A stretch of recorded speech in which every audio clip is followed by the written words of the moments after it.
ஷேக் உசைமீன் ரஹிமகுல்லா இந்த ஷஹாதாவை பற்றி குறிப்பிடுறாங்க.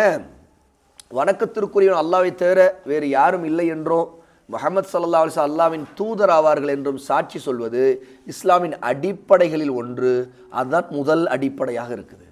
இதில் 2 பகுதிகள் இருக்கின்றன. இந்த 2ஐயும் சேர்த்து ஒரே அடிப்படையாக கணிக்கப்பட்டிருக்குது. இங்கே ஷஹாதான்னு ரசூலுல்லாஹ் சொல்லும்போது அங்கே 2 அடிப்படைகளை சொல்கிறாங்க, 2 பகுதிகள் இருக்குது. இது 2 சேர்ந்தது தான் ஒன்று. சரியா? ஷஹாதத்தைன் 2 ஷஹாதா தான். சரியா? ஆனாலும் 2 ஒரே அடிப்படையாக இருக்குது. ஒன்றை விட்டு இன்னொன்று பிரிக்கவே முடியாது. காரணம், இபாதத்துகள் வழிபாடுகள் அனைத்தும் இந்த 2ஐ மெய்ப்படுத்துவதன் மீதே அமைந்து உள்ளன. எந்த இபாதாவாக இருந்தால் இந்த 2ஐயும் உண்மைப்படுத்தணும்.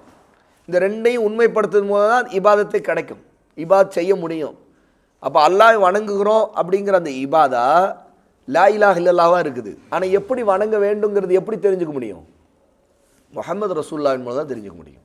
அப்போ ஒரு இபாதா முழுக்க வெளிப்படுவது எப்படின்னு கேட்டால் இந்த 2 அடிப்படைகளை கொண்டு தான் அது வெளிப்படும், அதை உண்மைப்படுத்துது. ஆகவே எந்த வணக்கமும் அல்லாஹ்வுக்காகவே என தூய எண்ணத்துடனும், இதுதான் லா இலாஹ இல்லல்லாஹ், மன தூய்மை, அல் இஹ்லாஸ்.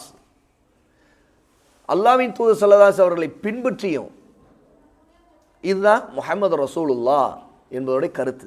அப்போது ஒரு இபாதத் செய்யும்போது அது அல்லாஹ்வுக்காக செய்யப்படணுங்கிறது, இஹ்லாஸோடு செய்யப்படணுங்கிறது லா இலாஹ இல்லல்லாஹ்வுடைய வெளிப்பாடு. இன்னொன்று, அது செய்யப்படுகிற முறை இருக்குல்ல, அந்த செயல்முறை தான் முஹம்மது ரசூலுல்லாஹ்வுடைய வெளிப்பாடு.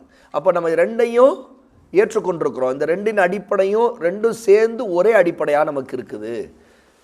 ஏனென்றால் இப்படி செய்யப்படாத வரை அது அல்லாஹ்வினால் ஏற்றுக்கொள்ளப்படாது.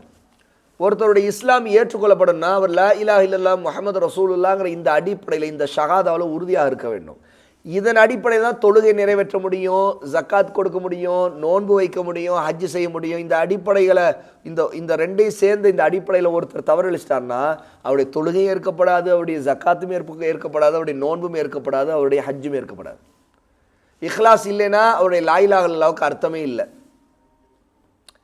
ஒருத்தர் லா இலாஹ இல்லல்லாஹ் இஹ்லாஸாக சொன்னார், தொழுகை இஹ்லாஸாக தொழுகிறாரு, ஆனால் எப்படி அவர் விரும்புகிற மாதிரி தொழுகிறாரு, அவருடைய தொழுகை ரசூலுல்லாஹ் காட்டி கொடுத்த முறையில் அவர் கற்றுக்கொண்டு தொழலை அப்படின்னா அப்போ என்ன ஆகும்? அவருடைய தொழுகை ஏற்கப்படாமல் போயிடலாம்.